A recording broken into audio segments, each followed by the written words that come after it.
What you cannot predict on is material supply to some extent, let's say. If we are ready and we are prepared, we know that we will finish on time.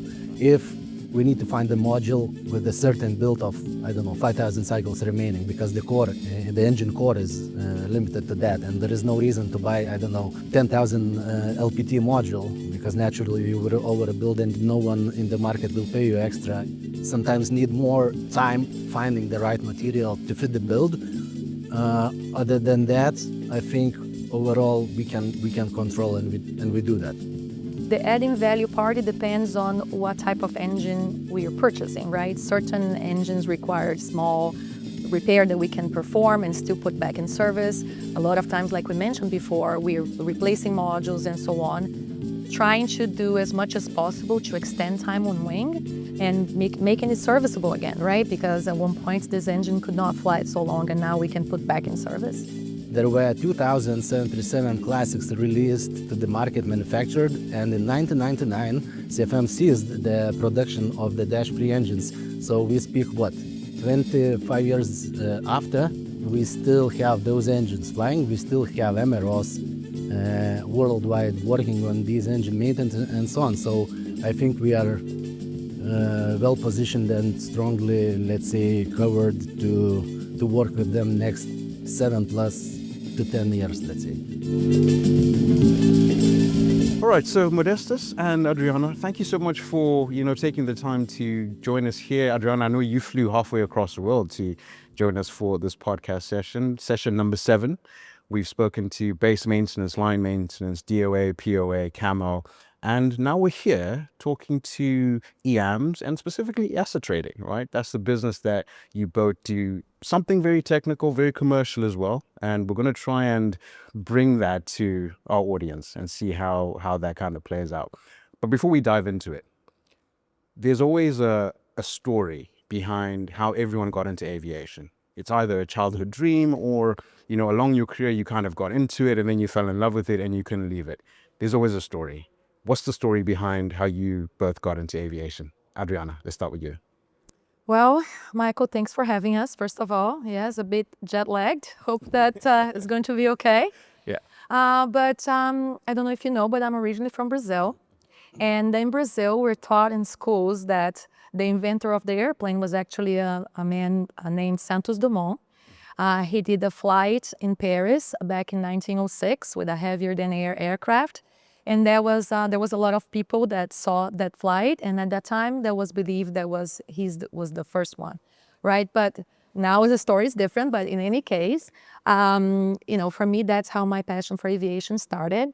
I then wanted to go for aeronautical or aviation school. It was a bit challenging to do that in Brazil, so I went for mechanical engineering.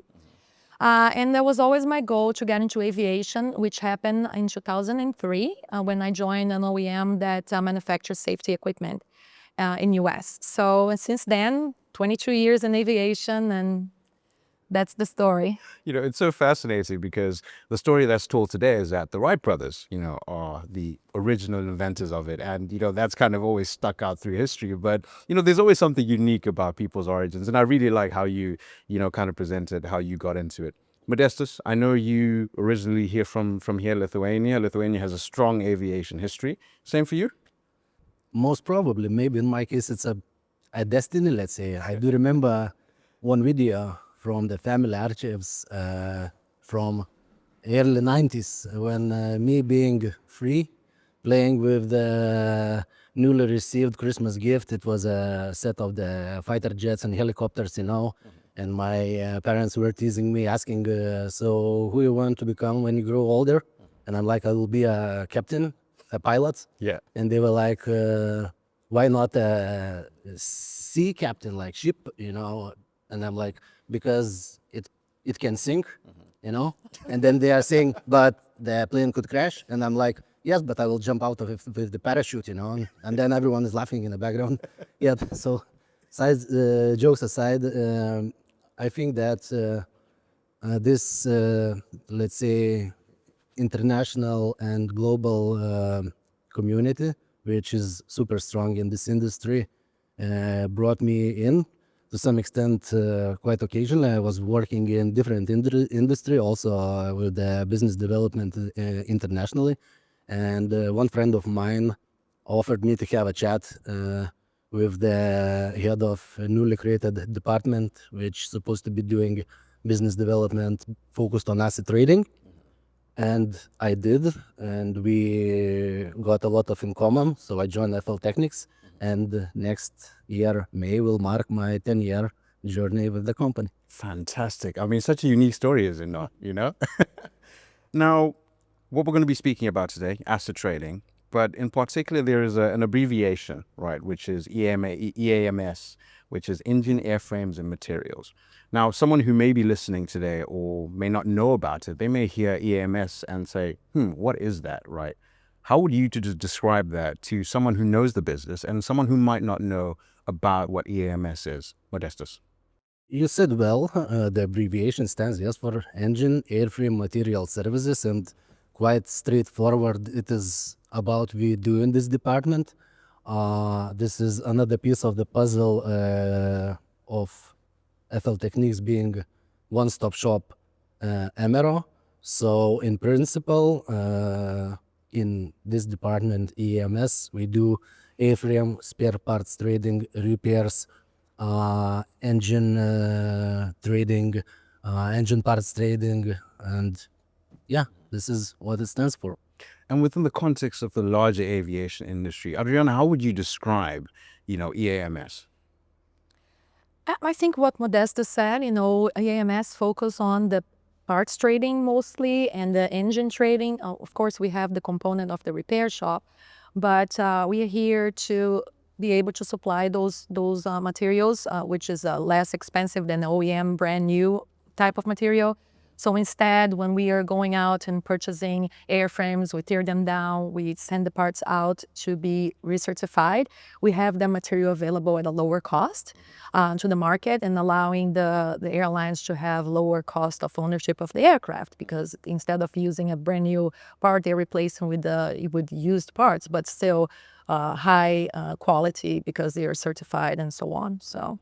And I think it's important because we're able to help our MRO business as well, and the customers that have their aircraft going on maintenance and so on. So it's a good business to have, like Modesta said, one-stop shop, right? So we're not just providing the heavy maintenance, but we're also providing the material. And I think that's what it is. Mainly EAMS is about the material. In the engine services. And Adriana, I really like how you've said that, because again, both of you've mentioned this one-stop shop, aspect that FL Technics has. And in the conversations that I've shared, with the previous guests who've joined in, again, discovering and getting to know and being educated about base maintenance, line maintenance, all your operations, logistics, AOG as well. It's really fascinating to see not just the depth, but the width, right, and the breadth that you have across those operations. And Adriana, as you were speaking, you're already starting to describe my next question, which is asset trading, right, which is really fantastic. So let's start there. Asset trading, what does it cover? What doesn't it cover in the context of what you do today? So I think for the asset, there are different definitions depending on the company you work for. At EAMS and at FLT, we use asset trading as a variety of equipment, let's say. So it could be the whole airframe is considered an engine when we are purchasing. The engines are considered assets when we are either purchasing or selling them. And we also have landing gears, APUs. Sometimes even the engine modules are considered somewhat assets, or maybe they're not the assets per se, but they fall under Modestus and I when we're doing the purchasing and selling of such big parts of the engines. And Modestus, from your perspective as well? Pretty much similar, yeah. We define, let's say, the commercial aviation assets. Typically, the units which has certain description, like engine, auxiliary power unit, same landing gear, airframe at the time of the purchase could become is defined as an asset, right? After we purchase an airframe, we part it out, and the asset as such became a landing gear, which is removed from this airframe, APU also removed from the same airframe, and so on. So pretty much well covered by Adriano. You've both now touched on really the fundamentals of, what asset trading is. And a big part of the business, again, the trading of these engines and these airframes, right, to the customers that you interact with on a daily, annually, monthly basis as well. On a fundamental level, what does asset trading solve for the industry, right? For your airlines, for the lessors, the MROs that you interact with, what does it solve? Modestus, let's go with you first. If we take a lessor's perspective, asset trading could solve monetization of end-of-life stuff. So let's say we're to some extent solving this problem of the lessors. For the operators, we provide green time solutions pricing, which in current market, especially for aging platforms like CFM 56-5-7, is very important. And Adriana? Yeah, so I think one of the problems that this solves is to reduce the time too. If the operator needs to send an engine out to repair, it will take not only a long time, but also a very high cost. So when we provide midlife type of engines, they could have that engine immediately, so no need to wait. And at a reduced cost, then you compare to an engine that went through a full performance restoration. And, something that now you've both mentioned, again, this aspect of midlife aircraft, right? There's quite a lot of demand for these aircraft, and I guess for the assets, surrounding that as well, against keeping them longer in terms of operations. A very unique aspect, which may be a bit separate, is unserviceable assets. Why does this area of the market, exist in practice, right? Could you describe that? Maybe Adriana, let's start with you. So I think it's what Modestus mentioned before. There is a need to solve the end-of-life asset. So when the lessor or when an airline, whoever owns the engine, have that end-of-life, meaning there's no longer cycles remaining to fly. So now there is a need to put the engine to repair or to replace the engine. And when we are purchasing these unserviceable assets, we are able to come up with creative solutions to repair that engine, and now it becomes available to the airline or to the lessor to put it back in service, at a lower cost. And let's expand that a little bit, right? In terms of, again, those tailored solutions, unique solutions, which are quite in demand today. Still on the topic of unserviceable assets, Modestus, in terms of your operations and how you interact, be it in the purchasing and the acquisition and the selling as well, how do you navigate that realm of unserviceable assets? First of all, maybe we'll add, speaking about end of life in general, I believe there could be a economical end of life and technical end of life. When we speak about economical end of life for the airline operators, it is, let's say, the calculations and costs of the next shop visit being higher than the potential revenue to be, accumulated through the operations. And technical end of life could be determined as, some like parts like LLPs or other, hard time components, like being reaching its how to say end of life, and this qualifies the asset is really phasing out the fleet. So when doing the let's say taking the decisions from the airline operator's perspective, they should kind of accumulate both, approaches. Is it economical or technical end of life, and then, take further actions. And coming back to the question, I think what Adriana told about, the market being presence is again well covered, and I don't know, adding maybe the residual values which are big, let's say, amount of money at the end of the day, and this helps the lessors mostly to benefit from the unserviceable asset trading aside of the operations, and operating leases. Very fascinating, because you've both now spoken about quite in depth about, this end of life aspect and the demand that's there for that. You've also touched as well on midlife aircraft, but looking at the full, again, the context of, FL Technics being this one-stop shop, there's a full kind of ecosystem that you cover, right? From current engine or current generation models to newer generation models, which are also in the market. Now, looking at those platforms, or rather describing the scope of the assets that you work with, how would you kind of describe that today when you kind of pitch to clients and when you're talking to them, right, in terms of your expertise, right? Current models, older models, as well as newer generation models. How would you describe the scope of your operations? Maybe Adriana, let's go there. We mainly focus on narrow bodies. I think that's how we do, in all the different divisions within FL Techniques, from the heavy maintenance side through the parts trading side, through the asset trading, which is narrow bodies, meaning 737 new generation, classics, not so much anymore, but still a little bit, and the A320s, also the legacy type. We are not there yet on the having so much inventory to trade on the newer generation, as in Max and EOS. That will take some time, but we will get there. So for now, we're focusing on those platforms. And now a question for both of you. Now, obviously, still on the aspect, or the earlier aspect we spoke about this love and passion for aviation. Are there any models that you particularly like to work with, right? The classics, the newer models, or, current engine models? The legacy engines, those workhorses, which used and still is let's say, biggest number in the commercial aviation when we talk about CFM 56-5-7s and V25s. These are the platforms which we have the deepest knowledge historically. Even, let's say, speaking about current generation, let's say the older one, which we already define as 5Bs and 7Bs, we still have -3 CFM 56-3 engines from the classics. Couple hundreds of aircrafts is still flying.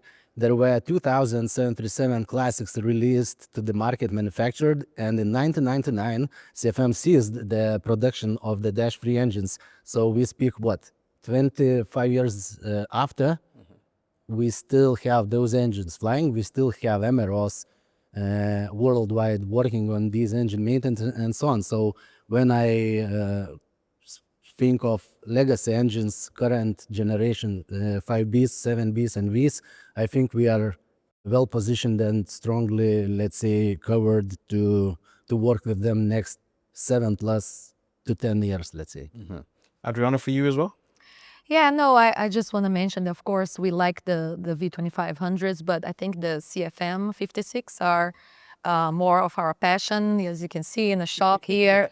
That's what we do as well as a shop. And I think there is more creativity to go over the repair on the CFMs due to the module exchanges and certain things like that we can't do with the Vs. So I would go with the CFM, probably the 7B first. That would be my preferred engine. The 5B coming soon after. Something I find quite fascinating for me personally, right? When you look at let's say the project lifecycle, or the deal lifecycle, from, acquisition to, let's say, an engine coming to one of your many shops. Again, we are currently one of your shops here. And then to returning the asset back to the market, right? To clients and to partners. How would you describe that, generally, in terms of what that life cycle looks like? From acquisition to entering your ecosystem to returning it back to the market. Who would like to go first? Modestus? Ladies first. Oh, sure. So mainly we are going in the market, establishing relationships with the lessors, airlines, and engine management companies, asset management companies in general, whoever either owns the engines and the aircraft or that manage that for the owners. So we are developing those relationships. We attend to all the major trade shows. We visit the airlines, we visit the lessors to establish those relationships and to give a good understanding of what we're looking for. Then we receive quite frequently these RFPs to participate in certain auctions for these engines or aircraft or airframes. And we are constantly receiving those opportunities and supplying to our evaluation team. Our evaluation team go over these assets very quite extensively, look at every detail to be able to price what that asset is worth in the condition that it is, and what's required to put it back in service, considering also the equipment that we have to purchase to be able to repair and replace in these engines, let's say, for instance, as an example. And then once we obtain that value from our valuation team, we pretty much make a bid, like an auction.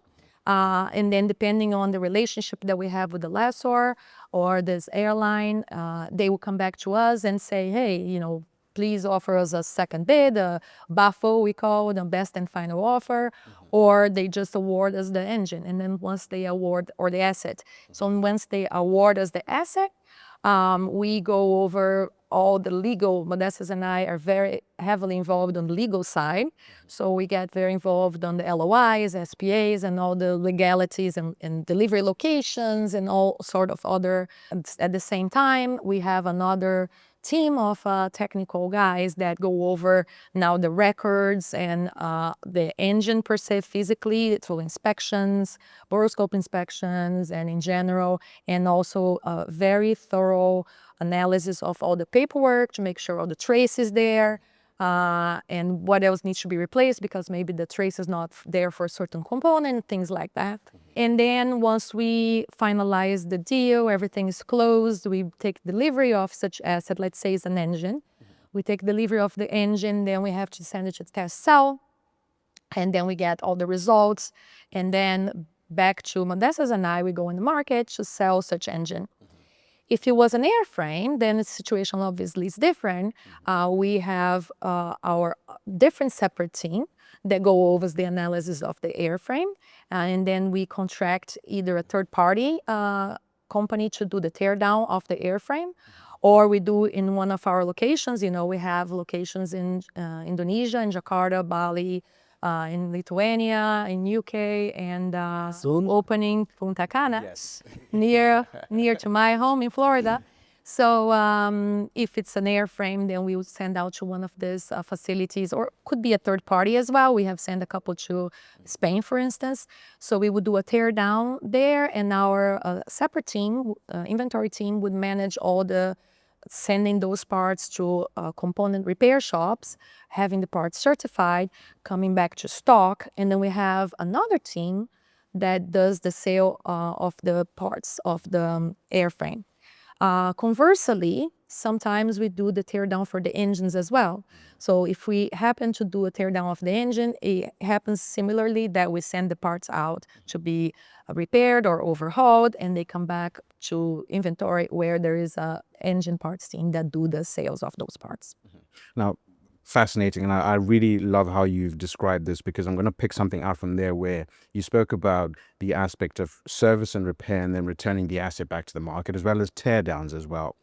What criteria do you use, or at what point do you decide that, all right, an asset has come into our inventory and our ecosystem, and we've decided that it's fit for service and repair back to the market, or it needs teardown? What criteria do you use to determine that? Both of you, or maybe I'll start with Modestas for this one. Well, in principle, I think each asset, especially if it is an engine, we take a look through both perspectives. Let's say we evaluate the part out value and the potential repair plan to see with which scenario we can reach the higher number, right? Then in practice, choosing which way we go, obviously, let's say which number we can reach higher to present a bid with. Then there is a practical stuff as let's say maintenance time between removals, so-called the engine consumed life. When we talk about those legacy engines again in the current market state, we are not doing the classic performance restorations. We are doing the tailor-made work scopes, modular level replacements, hot section refurbishment and restoration, and so on. So all this, let's say, we're trying to define what we can do to extend, let's say, the maximum from the engine to fit, let's say, the operator's I don't know, next milestone. So in general, right now the approach is not to perform an engine maintenance shop visit event as in a classic way, but let's say to do the engine shop visit the way it complies with the airline operator, I don't know, uh, overall target to bridge maybe to the next phase of the new aircraft deliveries and so on and so on. So all this gives cost-effective solution. This is how we more or less decide. And on the other hand, if we see that we need to go to, I don't know, hot section, replace all set of HPT blades to match the green time of the LLPs and so on, most probably this brings us to, let's say, over maintaining and exceeding the investments when building a half-life engine, then the tear-down scenario is winning versus a repair plan.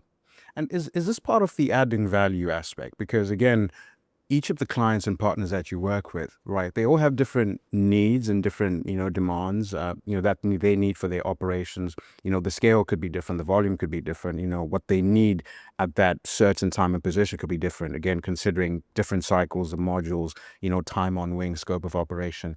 Is that part of adding value? And how do you approach, again, having different clients come to you with different needs? Maybe Adriana, I can pass this one to you first. I mean, the adding value part, it depends on what type of engine we are purchasing, right? Certain engines require small, let's say, hot section repair that we can perform and still put back in service. A lot of times, like we mentioned before, we're replacing modules and so on. So basically, we are trying to do as much as possible to extend time on wing and improve the EGT margin. So any repair that could improve that, such bearings, some other repairs that we can do that. So again, either extending time on wing or increasing EGT margin and so on. That's, in my opinion, what we're adding value to this engine and making it serviceable again, right? Because at one point, this engine could not fly so long, and now we can put back in service. A big aspect, right, within the full life cycle of an asset coming into your inventory, well, acquisition first, coming into an inventory, whether you're to return it back to the market after repair or, you put it through tear down for parts. The risk management, right? There are a lot of risks that are involved with that. What are your guidelines in terms of risk management, again, following different inspections, documentation, frameworks, regulations? What do you follow primarily? Maybe Adriana, we'll start with you for this one. So we are very strict in terms of documentation. When we're doing our analysis in the very beginning of the process, like I was explaining before, we're very thorough on evaluating these documents and trace and the certifications and so on. When we are in the phase of repair the engine, we also make sure that any repair is done by obviously FAA for United States or EASA for European standards certified repair shops. So of course, we like to use our shop here, which are certified in both. But if we have to use a third-party shop, we would make sure that follows that criteria as well, of course. And any parts that are utilized in the repair of this engine, so we have to replace certain parts, so we use serviceable overhaul parts. Those parts are also properly certified and so on with the proper trace, we make sure that it follows all the strict criteria. And Modestus, from your side as well? I think we are pretty much well aware of the industry standard about, let's say, when it comes to the assets post-shop visit, when which we start selling and discussing with the potential buyers. We know what they might require in terms of documentation. We apply the same standard when we are at the stage of buying the engine. So our engineering team is doing, as Adriana said, strict due diligence on BTB, on obviously commercial trace and other stuff. There are, let's say, evolving requirements within the years, and more and more is required actually for the aging platforms, which is, getting harder and harder to get. But yeah, it is what it is. We try to, go step by step with the industry standards and follow them. Then let's say the risk, which to some extent you cannot predict could be, let's say, the new service bulletin releases.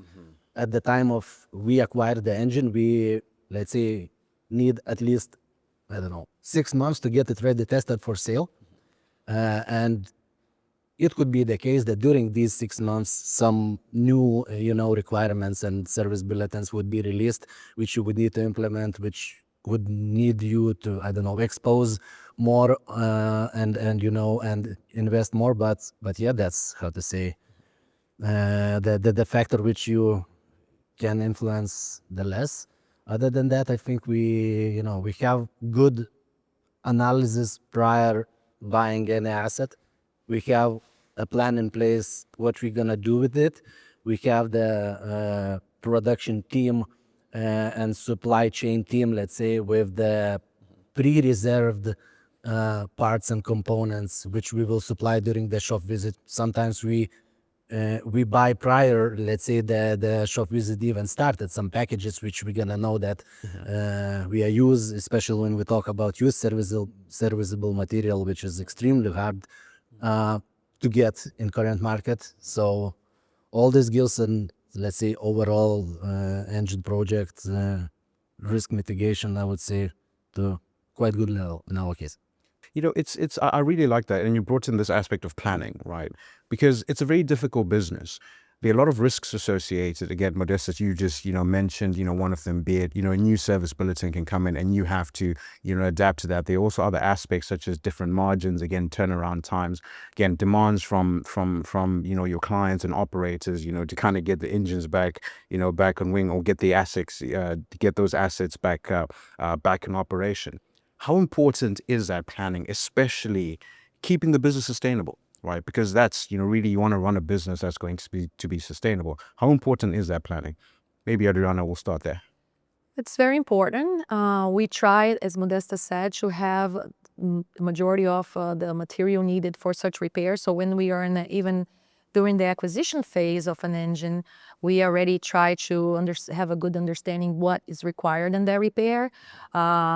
And so sometimes it could be challenging if there is a certain cycles remaining required for certain LLPs. So obviously we want to reduce the cost as much as possible. So then we have to find in a certain cycles remaining limitation to make sure that it's cost effective. We have also challenges with modules in general. So and that acquisition of the modules can take some time, so we have to start working on those acquisitions beforehand to have the material available when the repair is ready to begin, of course. And, we hope that everything goes well, but sometimes, unfortunately, it doesn't. And something happened in a test cell or in a BSI. So now we have a longer lead time. There is always a chance that the market would change. So now the prices are not where we expected. So, but obviously we try to be very thorough in our analysis to make sure that we're as prepared as it can be. Mm-hmm. And especially being prepared, right? There are a lot of changes that can come in the market. A very exciting topic, or it's always a hot topic in the industry, I think, across, the whole of aviation, different lead times, different turnaround times. And yes, things can be, things can change, or there can be influences that come in that the industry wasn't expecting. How do you kind of manage those changes and also manage the expectations, of your clients when, it comes to different lead times? If they change, maybe becoming shorter or becoming longer, how do you manage that? Modestus, I want to come to you with this one. I think that what we can control, we pretty much control when it turns to, let's say, the lead time or the turnaround time of the engine repair project, right? So we know the guys over here, we talk to them every day, and we know what to predict, and they quote us accurate, let's say, time frame. What you cannot predict on is material supply to some extent. Let's say, if we are ready and we are prepared, we know that we will finish on time. If during the project we need to supply and still find, as Adriana mentioned already, we need to find a module with a certain build of, 5,000 cycles remaining, because the core, the engine core is limited to that. And there is no reason to buy, 10,000 LPT module, because naturally you will overbuild and no one in the market will pay you extra, for this, and this might take time. Or you will need to find the overhauled condition HPT blades, because new set of HPT blades would cost $2 million for 5B engine or 7B engine, similar plus minus, and you are building a half-life engine, again, makes no sense. So you can sometimes need more time finding the right material to fit the build. Other than that, I think overall we can control, and we do that. What factors make an opportunity a good one? Again, keeping in context that you want to obviously get the best result, from, let's say a deal or a deal life cycle, but you also want to keep the business sustainable. You also want to support your clients and partners who you've had long-standing relationships with, right? What factors make a deal a good opportunity for you, Adriana? So besides the pricing, obviously, right? I think there is a question of the turnaround time. If it's something that we can turn quickly, either because it's a high demand in the market, we also want to choose partners that we know, or at least that we want to know better, let's say, if it's the first time dealing with them. And that can also make the relationship and the legal side of it at least faster. So I think it's a combination. Besides the cost per se, I think it's a combination of the type of demand, market demand, and the turnaround time. And Modestus, from an acquisition perspective as well? From an acquisition perspective, of course, let's say the background, the BTB, where the certain asset, the airframe or engine was operated at, has a big impact. Sometimes, let's say, having a engine for potential rebuild from the harsh background, even for the very low money, won't work, because we have to clean up all the harsh background, which means mainly all the hot section restoration, replacement of all the parts there. So this could be the factor. The factor could be a location of the assets, especially if we speak about something we have to tear down on site, let's say in an airframe. If it's in a questionable jurisdiction, questionable country and so on, where we, let's say, are not confident we will deal well with, we might skip it. But I don't know, the rest most probably is covered. And always it's about, about the party you are dealing with, the people, either you know them, you can trust, and the opportunity good is that when it goes as planned. If you agreed that you do a deal and you will close it in 4 weeks, and you close it in 4 weeks, is a good deal. If you close it in 2 months instead of 4 weeks, it's average deal. Aside of price. I want to come to an aspect that you both mentioned, right?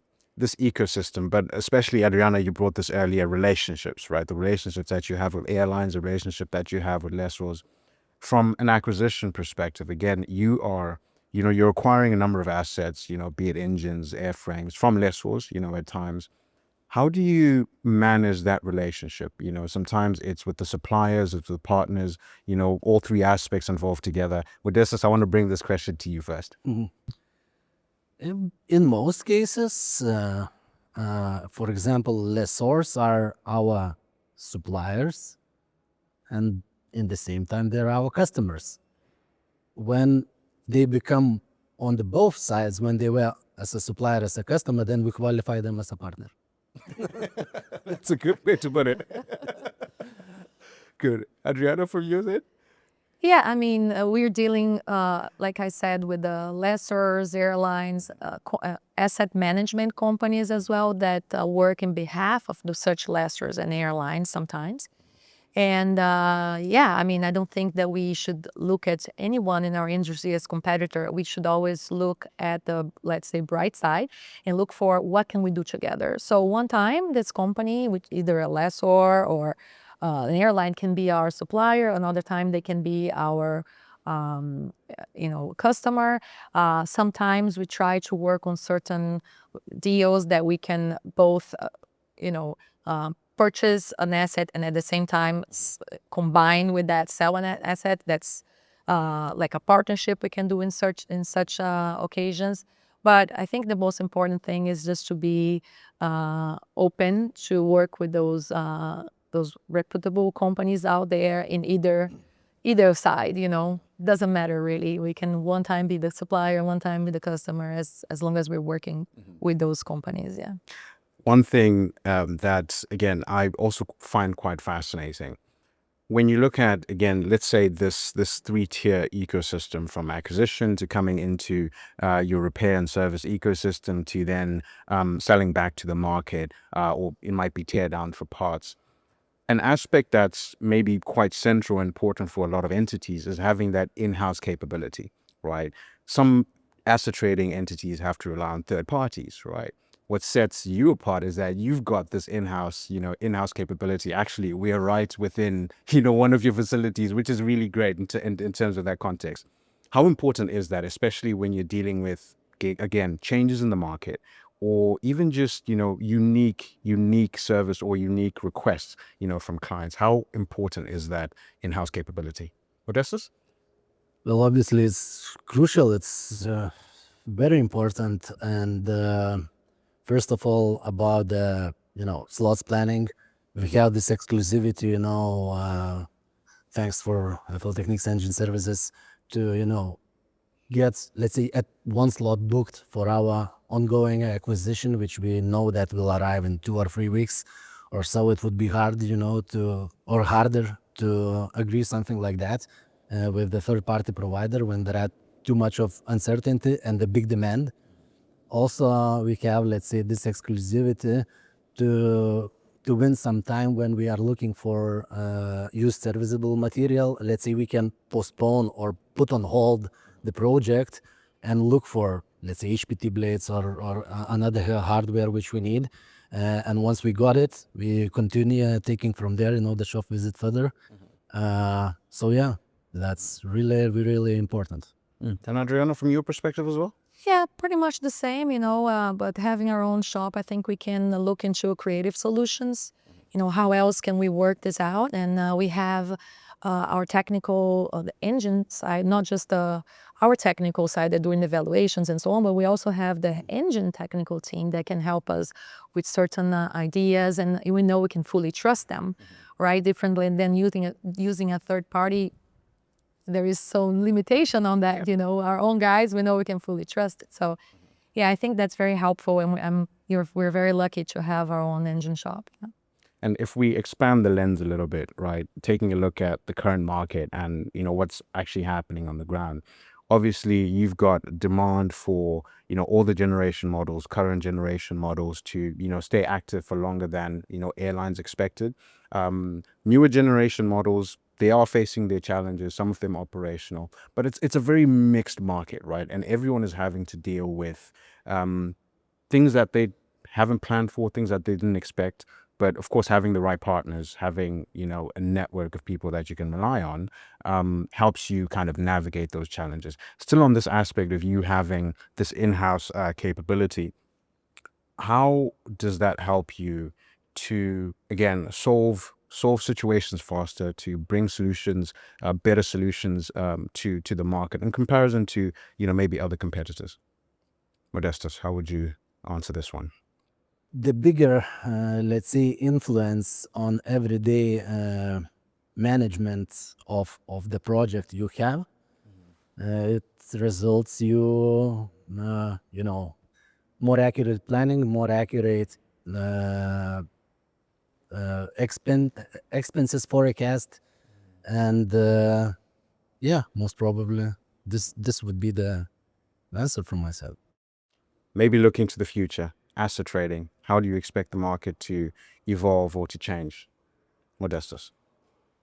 I think that, as mentioned earlier, the legacy engines, CFM 56-5s, the 7s, V25s, will have a longer, strong presence as expected. Again, same example with the 56-3s, which was announced to be like fully stopped operation in around 2017-18, and still as for today we have hundreds of those engines flying. I'm sure that new tech and new generation engines will deal with the current problems, but I doubt it will be faster than 3-5 years from now for full recovery. So we'll keep our focus on those aging platforms.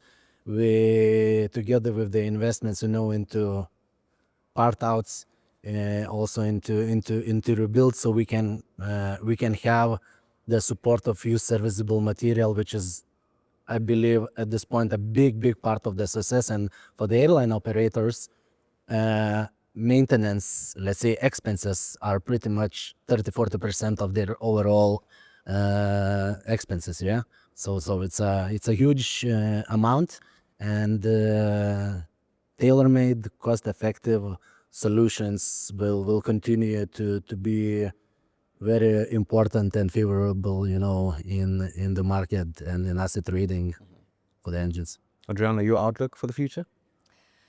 It's the CFM 56 and the V is still a huge fleet out there. So those airplanes need to be flying, and we are here to support it. We'll be doing that until the market needs it.